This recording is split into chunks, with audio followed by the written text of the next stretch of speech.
Hello student, good morning, Namo Buddhaya. Jumpa kembali dengan Teacher Yohana di video pembelajaran tematik kelas 5. Apa kabar kalian? Teacher harap kalian dalam keadaan sehat, semangat, dan selalu ceria.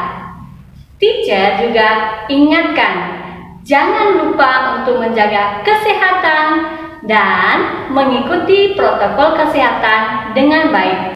Pada hari ini, teacher akan mengajar tema 2, subtema 1, dan pembelajaran yang kedua. Nah, sebelum teacher menyampaikan apa yang menjadi materi pada kali ini, teacher akan memberitahu tujuan pembelajaran yang harus kalian capai. Pertama, siswa mampu mendeskripsikan dan membuat bagan organ-organ pernapasan pada manusia. Kedua, siswa mampu menyebutkan informasi terkait dengan pertanyaan apa, di mana, kapan, bagaimana, mengapa, dan siapa. Yang ketiga, siswa mampu menjelaskan ciri-ciri lagu bertangga nada mayor. Nah, pada materi pembelajaran sebelumnya, kalian sudah mempelajari tentang sistem pernapasan pada hewan. Pada materi hari ini, Ananda sekalian akan mempelajari tentang sistem pernapasan pada manusia. Manusia bernapas untuk memasukkan udara yang mengandung oksigen ke dalam tubuh. Oksigen ini berguna untuk mendapatkan energi dari makanan yang akan menggerakkan semua proses kehidupan yang sangat penting bagi tubuh kita. Manusia bernapas menggunakan paru-paru. Sistem pernapasan manusia yaitu udara masuk melalui rongga hidung, kemudian dari rongga hidung masuk ke trakea, dari trakea akan masuk ke bronkus, dan dari bronkus akan masuk ke bronkiolus, dan terakhir akan diolah ke paru-paru. Nanti di paru-paru akan terjadi pertukaran oksigen dan karbon dioksida, dan karbon dioksida ini akan dikeluarkan kembali menuju bronkiolus, bronkus, trakea, dan rongga hidung. Nah, berikut adalah penjelasan masing-masing organ pernapasan manusia. Pertama, hidung. Hidung adalah tempat pertama yang dilalui oleh udara untuk masuk ke dalam tubuh manusia, yang fungsinya adalah sebagai tempat penyaringan debu atau kotoran yang berasal dari udara.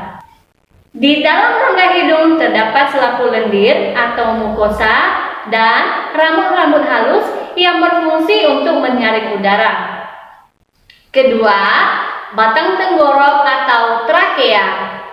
Trakea merupakan bagian yang menghubungkan antara hidung dan paru-paru. Antara rongga hidung dan trakea terdapat faring yang merupakan pertemuan antara rongga hidung dan rongga mulut.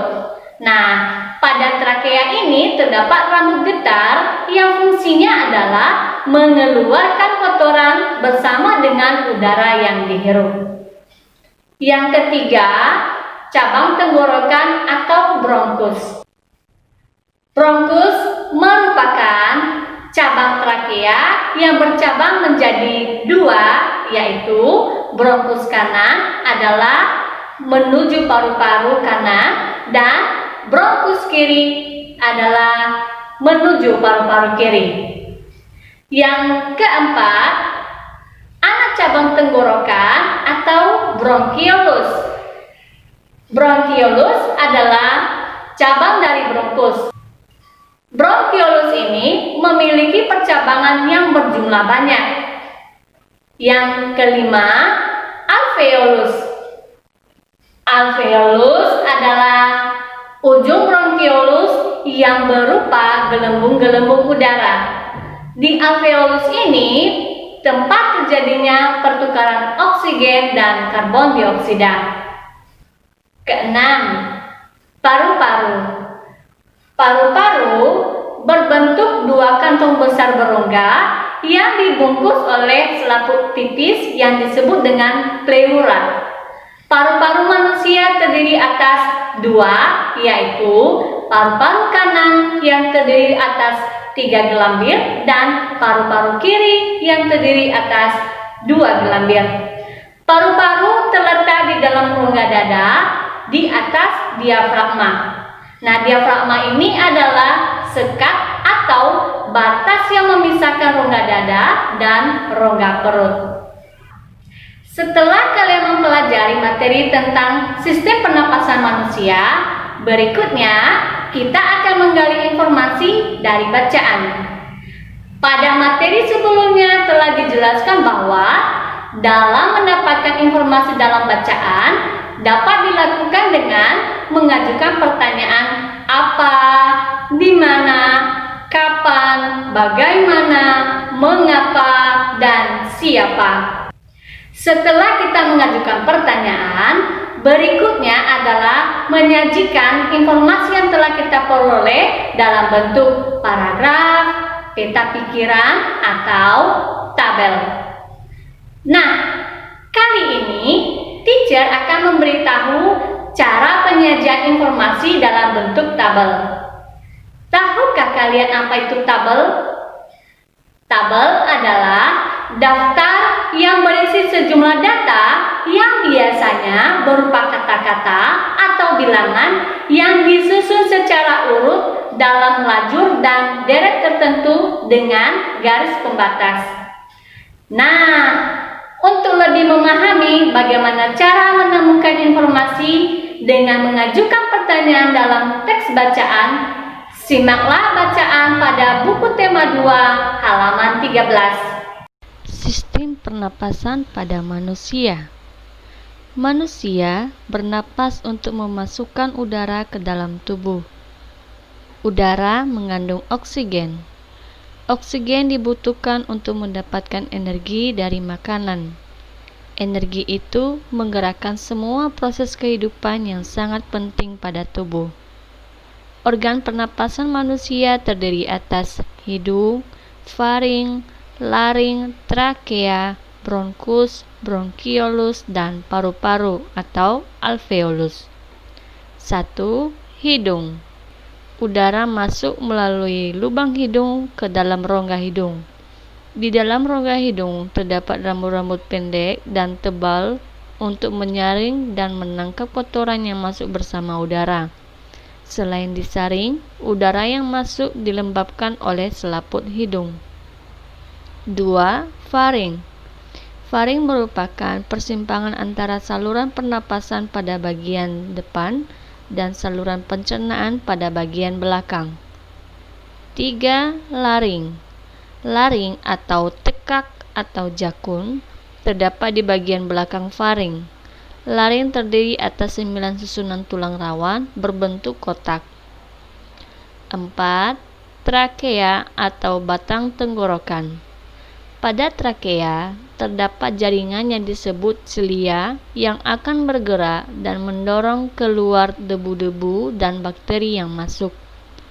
5. Bronkus. Bronkus merupakan percabangan dari trakea serta terdiri atas bronkus kiri dan bronkus kanan. 6. Bronkiolus. Bronkiolus merupakan percabangan dari bronkus. 7. Alveolus. Alveolus terdapat di dalam paru-paru, merupakan tempat terjadinya pertukaran oksigen dan karbon dioksida. Alveolus dikelilingi kapiler-kapiler darah. Alveolus berbentuk seperti buah anggur. Udara masuk ke dalam tubuh melalui lubang hidung, lalu masuk ke dalam batang tenggorokan. Batang tenggorokan adalah sebuah pipa mulai dari belakang hidung dan mulut, lalu turun ke paru-paru. Dari batang tenggorokan, udara masuk ke dalam paru-paru. Di dalam paru-paru, oksigen terserap ke dalam pembuluh darah halus. Sebaliknya, gas karbon dioksida dari pembuluh darah masuk ke dalam paru-paru dan selanjutnya dibuang saat kita menghembuskan nafas. Setelah kalian menyimak bacaan tadi, tugas kalian adalah: pertama, tuliskan minimal 3 pertanyaan dengan menggunakan kata tanya: apa, di mana, kapan, bagaimana, mengapa, dan siapa. Yang kedua, dari pertanyaan yang telah kalian buat, kemudian tulislah jawabannya. Yang ketiga, tuliskan pertanyaan dan jawabanmu dalam bentuk tabel seperti pada buku tema 2, halaman 16. Nah, lambat cepatnya kita menarik napas tergantung aktivitas yang sedang kita lakukan.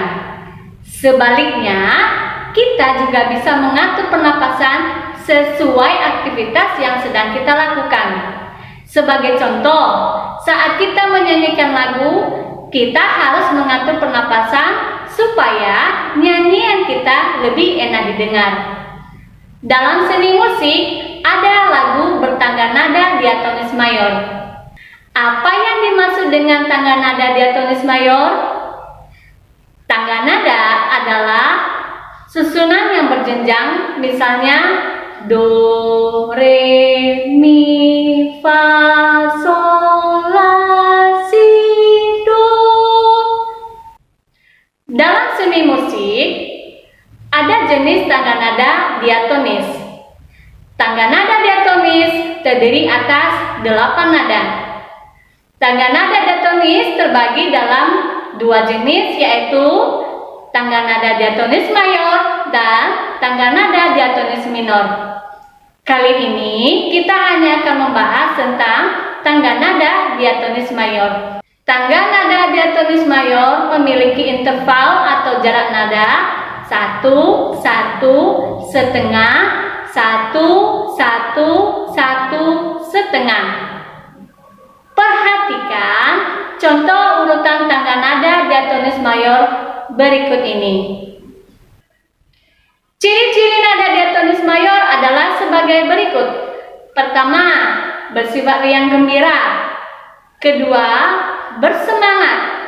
Ketiga, biasanya diawali dan diakhiri dengan nada do. Namun, tidak menutup kemungkinan diawali dengan nada sol atau mi dan diakhiri dengan nada do. Nah, demikianlah materi yang bisa teacher sampaikan pada hari ini. Teacher berharap semoga materi ini bisa kalian pahami dengan baik dan bermanfaat bagi kalian. Nantikan video pembelajaran berikutnya. Terima kasih. Goodbye.